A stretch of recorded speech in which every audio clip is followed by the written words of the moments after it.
Hi, everyone. We have an exciting conversation today about data and AI. I'm going to welcome my panelists up to the stage right now. We have Paul Fahey, Head of Investment and Data Science at Northern Trust Asset Servicing. Thank you for coming. We also have Tracy Mabry, General Manager at Factiva by Dow Jones. And we have Antonio Goncalves, SVP of Business Development and Sales at DevExperts. Thank you, everybody, for joining me today. Now, I want to hear a little bit about your guys' selves, a little introduction. But first, Antonio, one thing we're talking about is AI here. And, is this going to cause the end of the world? That's one thing many people are wondering these days. No, it's more than that. AI, and I would like to be the first to confirm, signifies not only the end of the world, but the end of the universe. The good news is that it won't happen until after the upcoming Black Friday. And this is because the machines, they too want specials. They too want sales specials. So these are good news. I think I can confirm the universe will end not in the next 2 weeks. Well, could you tell us a little bit more about DevExperts and what you're seeing in terms of AI these days? Very good. So DevExperts is a firm that is 20-something years in the market, is behind actually some of the most successful trading platforms, retail trading platforms, wealth management platforms across all asset classes, from the again, interface to retail, to fractional shares OMSs, to matching engines. DevExperts is an encompassing technology. It also happens to have one of the world's largest data infrastructures, and a ticker plant that combines real-time data and historical data, corporate actions, reference data, and is able to create on the fly from indices to automation of portfolio management, and some of the things I will, if you have some time to talk a little bit later, one of the first financial news completely artificial intelligence driven. I am a big fan of Professor Antonio Damasio, another Antonio. He is one of the world's leading neuroscientists. He's also classified in the 50 most influential people of the past 100 years.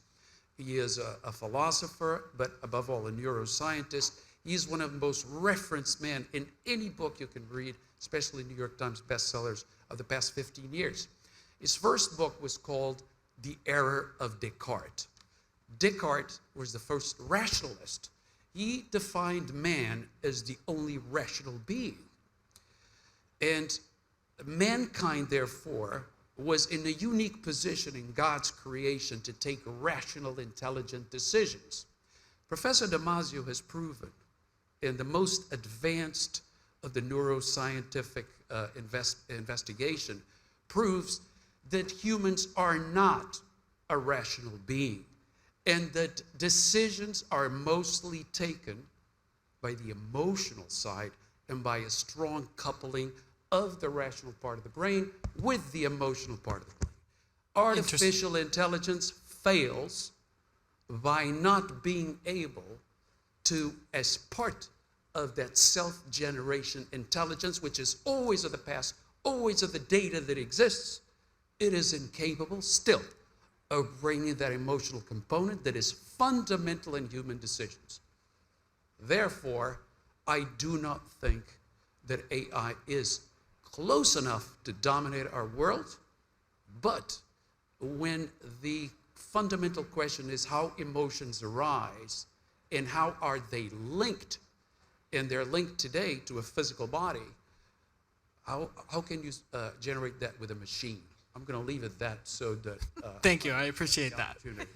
Well, you had me at the world not ending after Black Friday, or until Black Friday. I kind of would have guessed Cyber Monday, but that's terrific. I fear I will probably not be as eloquent as my fellow panelists here in terms of my history. I really grew up in the fintech business, many different components of market data into wealth management, and really watching both our buy sides and our sell sides be infused with technology over the last many decades. And artificial intelligence at that realm is certainly not new to most of us, right? As we're talking about T+2 to T+1, the automation in the trading worlds, et cetera.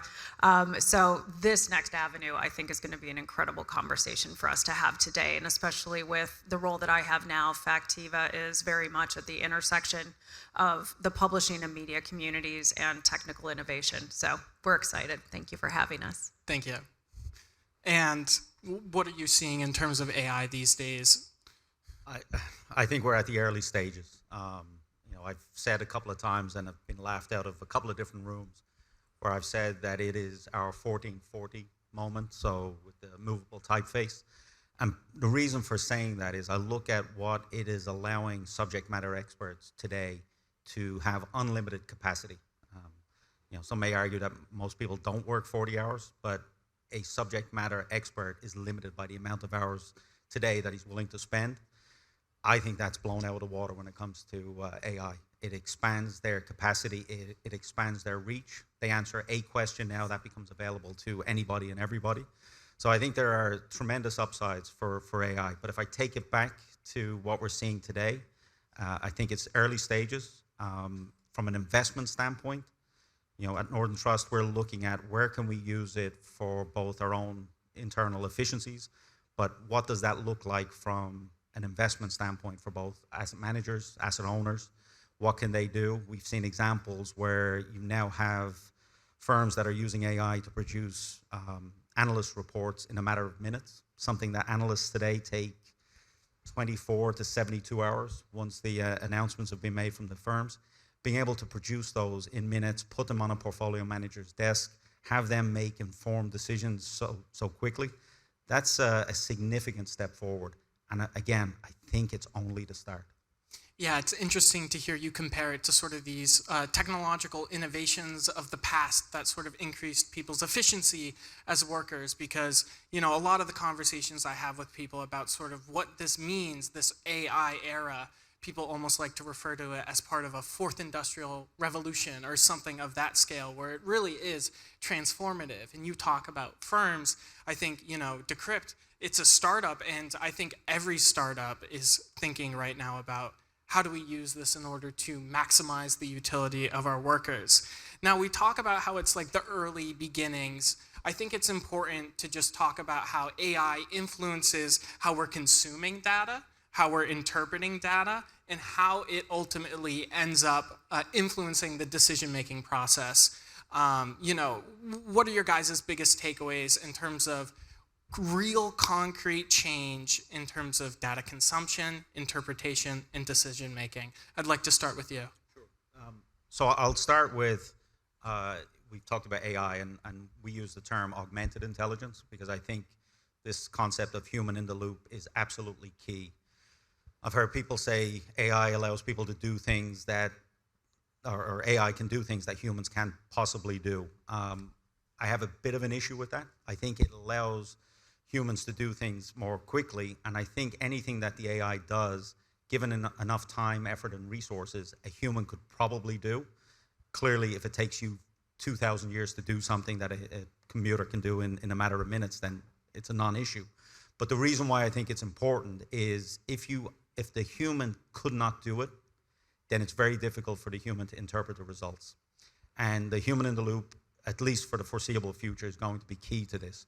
The reason why I think it's important in the data is you're going to give people better access to data. They're going to get access to more and more data.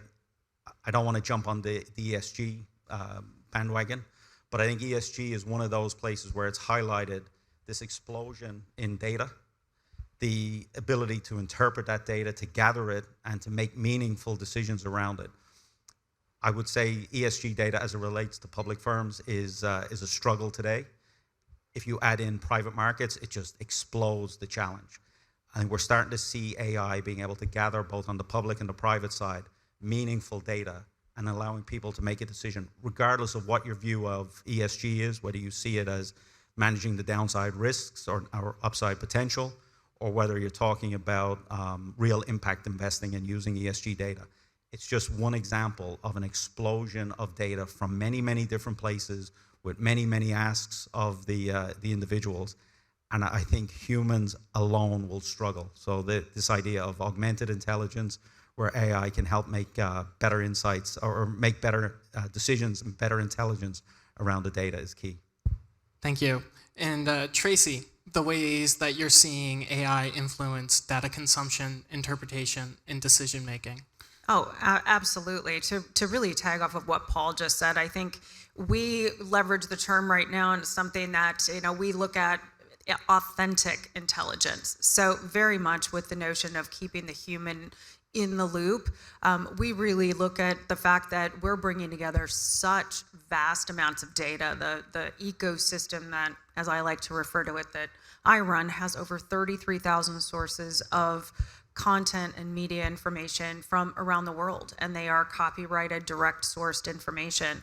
And it's very important to us at the center of our ecosystem to have true, not just rules enrichment, not just machine learning, not just robust data analytics and data storage, but this opportunity that we have with generative AI, it really continues to have both the input opportunity for the human at the entrance of our ecosystem, and then the humans that are consuming that information to be able to really look at what our possibilities are. It is terrific to us.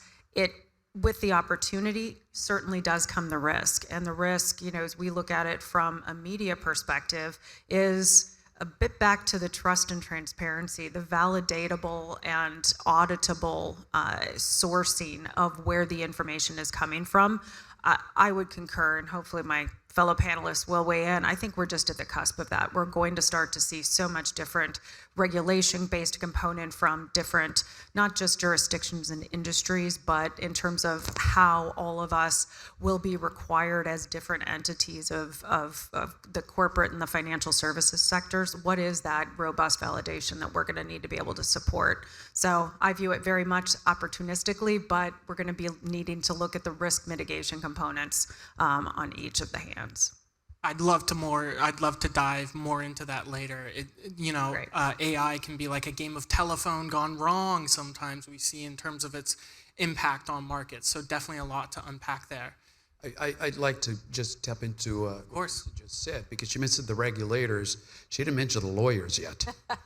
Because I'm going to give you a little example of what can be done today. 30 years ago, I hope there's no one from Bloomberg here. Bloomberg became what it is because they delivered news. And news were a decision tool on every single trading floor. There they are. They would listen, they would know what was happening, and they would react. So the news were always a tool to take decisions. Remember what I said, humans are emotional decision makers, not rational. So the rational is a tool, but it is that emotion that is always going to prevail. Now, what dev experts can do today is collect an enormous diversity of data sources, for instance, corporate actions or reference data, and combine it with real-time, historical, with simulations of similar market situations, and then provide a decision-making tool that focused on what you want to do. For instance, you're a portfolio manager. Well, guess what? Your portfolio management could be completely done in an automated way today. Why? Because the portfolio and the index management as well. So they can be tapping and scanning the market, and automatically as they measure certain fluctuations in market, there is, again, the intelligence behind that says this portfolio should be rebalanced so and so. That's possible today, but it's possible to create a completely artificial intelligence data feed. And that is just by tapping into the classic data source, but also in unstructured data. For instance, things that appear certainly in certain analysis graphs in certain publications, or in certain sentiment data. And here I'd like to tell you that the sentiment data, which is always of the past, very important to understand, intelligence is always of the past. So intelligence only helps us react to situations that come our way based on what happened in the past. What artificial intelligence helps is in that amount of simulations. In that sense, chess playing has been around for 20 years, and that's exactly what AI really is. It's what chess playing, automated computer chess playing is. It allows you to see the situation, see the possibilities. You say, this is the most likely to succeed. Going back to the completely automated intelligence data feed, you can customize it and say, I would like, instead of having my analyst call, I don't know, I'm sure all of you have been in analyst calls. To me, and I've been in many in my life, most of them seemed to me that they had listened to the news the night before. And of course that an artificial intelligence tool can displace any analyst in the world. But then the lawyers come in and say, is this a forward-thinking statement, or what kind of a statement? Did you say will, or should it say may? Or, then we got to bring in that human component to regulate and decide what can be done and what cannot be done. But you know what?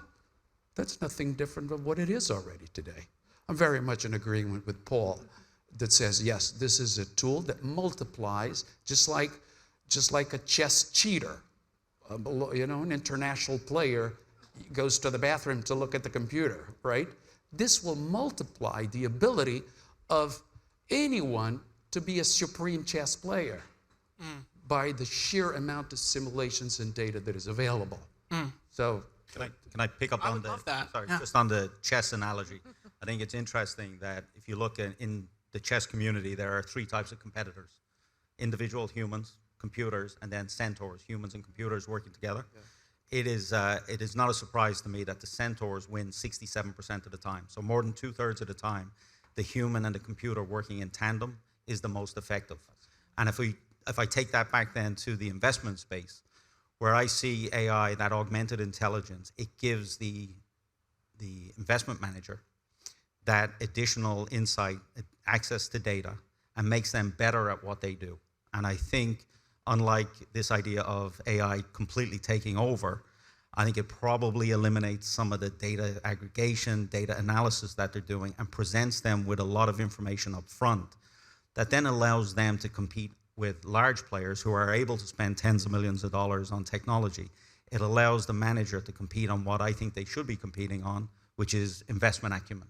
So now this democratization of data and access, it allows you to automate the investment process, allow the manager then to focus on what are the things that make his active management different than the next individual, and not about how much money can I spend on accessing data or acquiring data or building technology to do the analytics.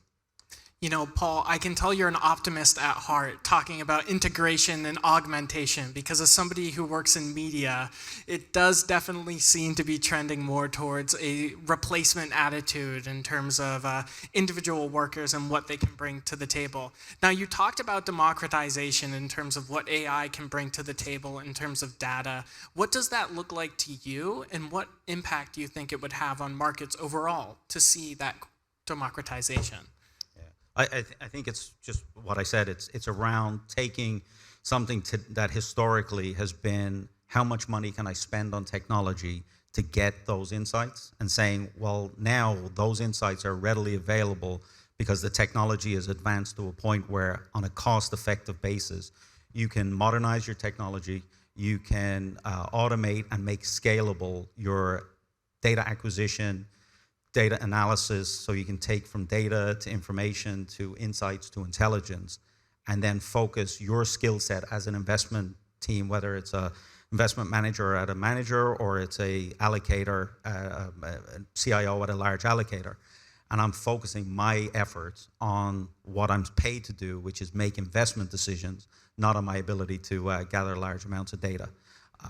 Simple for me today, I would make the case that most managers, their most valuable data set is their own data. Coincidentally or not, the data set that's most underutilized is their own data. And that in part is because it's sitting in multiple places.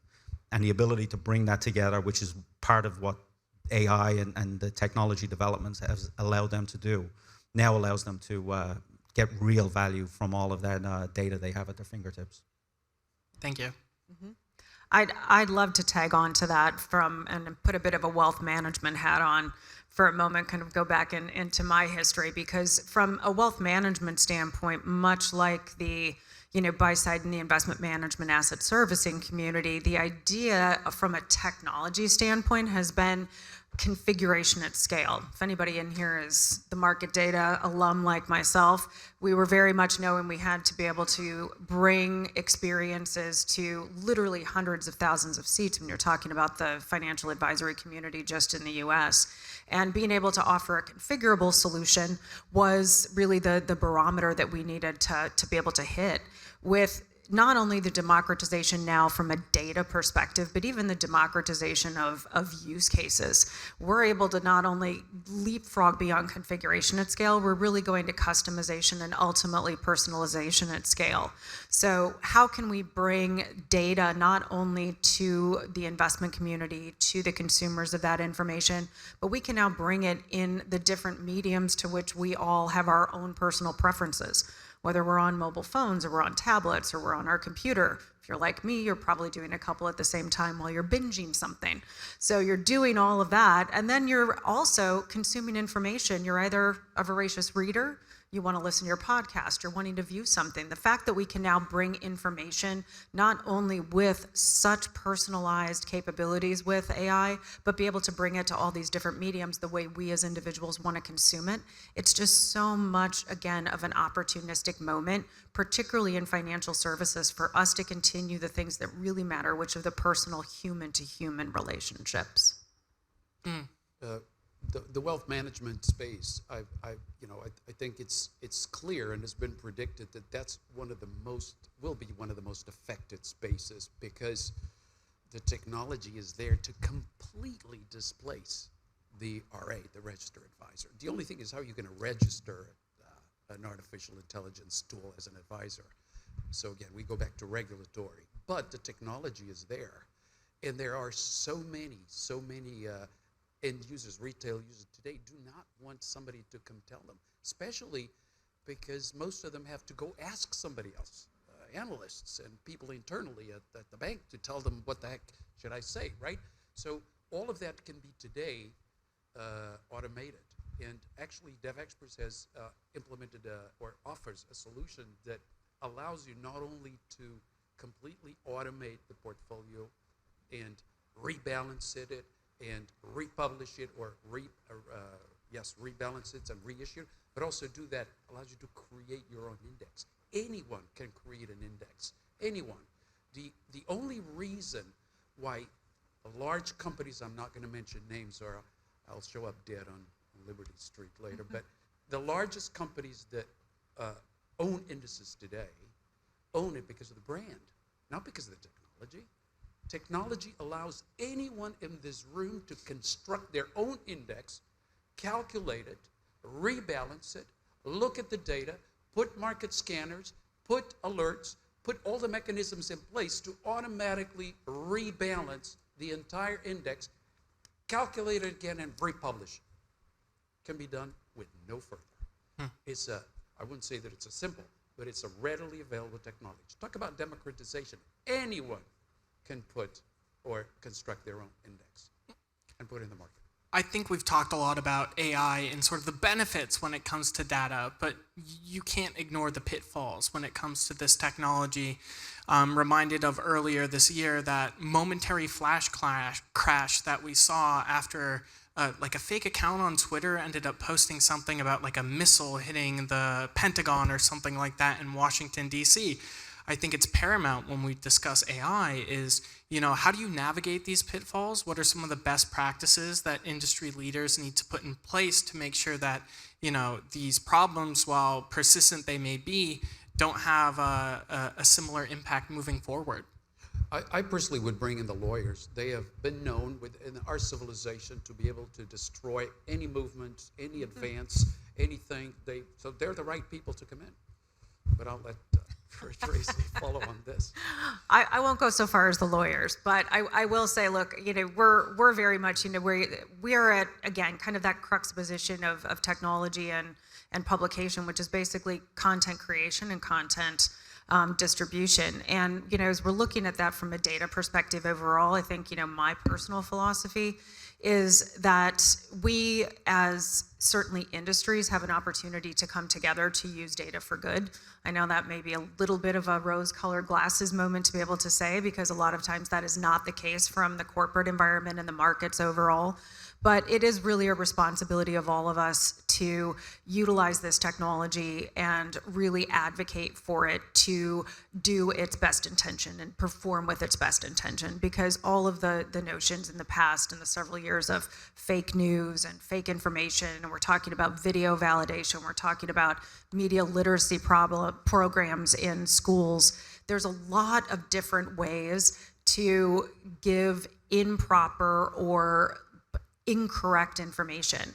And when we're talking about decision making and we're talking about things that can move markets, things that actually can move human behavior, that information just needs to be slightly flawed.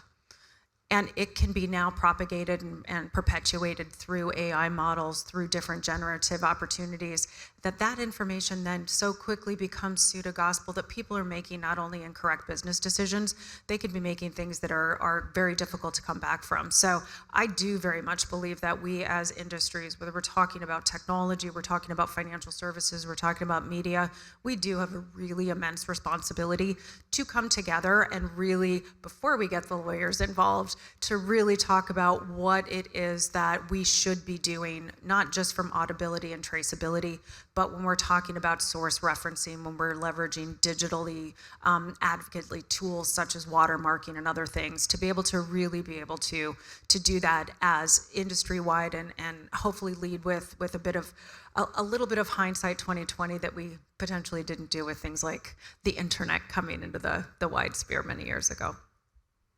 Paul, do you have any thoughts on this? Yeah, well, you accused me of being an optimist earlier. And I am, because I think the alternative has no appeal to me. I also have a 17-year-old, so I suppose I have to be optimistic for his future. If I look at what we've done historically, and I used an example earlier when we were talking about, 30 years ago, the thought of giving everyone in your company email terrified people. So someone can send an email to everyone in the company with the push of a button. There was all sorts of talk about how do we restrict that. And I think we're having some of the same conversations. I know there are firms that have shut down access to ChatGPT. I think the alternative is people are finding ways to use it on their own, whether they're doing it on their own iPad and pulling data in and asking questions. And the questions that we've composed today, I actually ran them through Bard just to give it responses. I found it interesting that there were 2 responses that it pulled, and clearly its source were from papers that I've written previously, because it was almost verbatim my words, and whether that or I've stolen them from somewhere, which is also a possibility. But I do think if we look at what we're doing, I think this human in the loop, we will move cautiously. I work for a global bank. We're heavily regulated. We're not going to take all the training wheels off day one, but it is about risk mitigation, not risk avoidance. And what I hear people who are much smarter about these things than I am, they say, you've got to give people a chance to roll their sleeves up, use the technology, because the 2 things that will come from it is there will be expertise, but it will identify those pitfalls that we need to manage the risk against. So I think we'll move slowly. I think some people will move quickly, maybe stumble, but I think if we do it in a controlled way, that we will, again, we won't avoid, but we will mitigate any long-term risk. One of my biggest takeaways from this whole conversation is just kind of like the idea of the centaur, if you will, being more powerful than the straight algorithm or the straight human.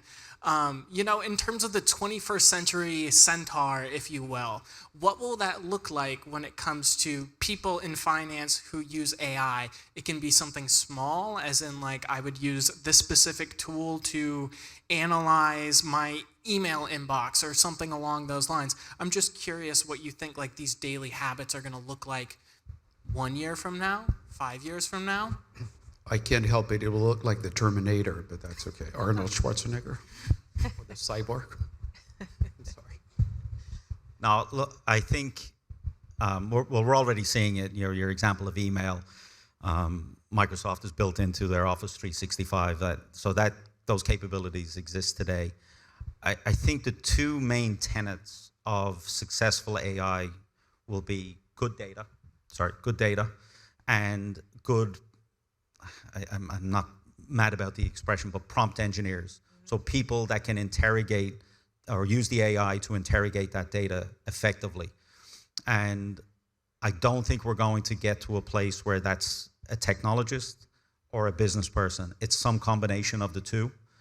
So when I think about all of these things, I don't think about it as technology-led.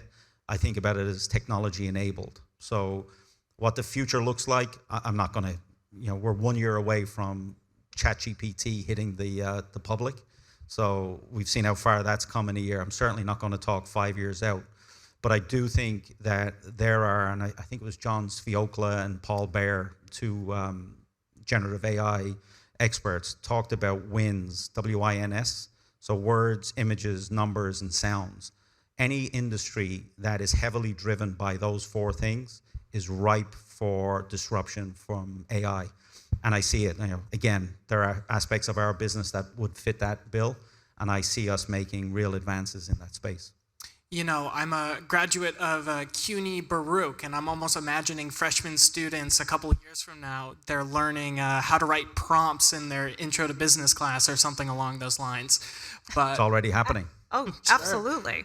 Absolutely. And as we were talking before we came out here, we were talking about, you used Factiva, my solution suite, in your university. And I think as well, I'm not going to bother to predict 5 years from now. If we can predict 5 months with accuracy at this point, I think we're doing really well. But it really is I think we've got this technology evolutionary and a shift coming with a really important generational shift as well. There's just such an expectation that I hear, again, we were talking backstage, 77-year-old father, and I've got a 14-year-old niece. Her expectations are not part of what would be my father's wildest imagination, right? So the idea of what we're doing, you kind of get you're not going far enough, fast enough, what we start to hear from very young millennials and Gen Zs. But we also have to understand that these are going to be impactful elements for us. So the way I look at it with the next year to 5 years, disruption, yes, absolutely. I think there's going to be a lot of things that are created in that span of time as well. I think what Paul said about the prompt engineers and the prompt management, there's going to be some very new domain expertise that's going to be created in this span. But what I don't think is going to happen is, and what I hope is not going to happen, I should say, is disintermediation. And I do think that that is one of the components that we do need to really look carefully at, again, as industries. We want to have disruption. It's a really engaging and important time to be really invested in that disruption, but not let it disintermediate us from some of these core principles that we're talking about with human staying in the loop. Wonderful. The other thing is, look, some of us who have been around for a while have seen many, many movements and hypes. I mean, even just 6-7 years ago was big data. But big data was going to radically transform our world, and it is. Then crypto was going to liberate the world. There was not going to be any more governments or anything. We were all going to be incredibly free. This was a revolution. Blockchain technology was a revolution. I think that after crypto kind of disappeared out of the radar, now we have AI, because the industry and people need something to be exciting. And I don't want to call it the latest flavor of, but let's look at it in perspective and look at how many exciting movements that we've had. The fact that technology has and will continue to impact and change our worlds. And in the end, for this particular case, we may just need one of those staple stop buttons. Bang, stop it, You talk about the sort of shift in interest among venture capitalists. I kind of feel it from crypto to AI as someone who's working at a crypto publication. And one of the things that I hear come up, I've heard it come up a couple of times just in conversation, is this idea that, AI at the end of the day, it's not a tool of mass destruction, even though it can sort of feel very ominous. It's a tool of mass creation. And with mass creation, there potentially could come a need for the types of ledgers that blockchain technology can afford in terms of sort of matching data to a source.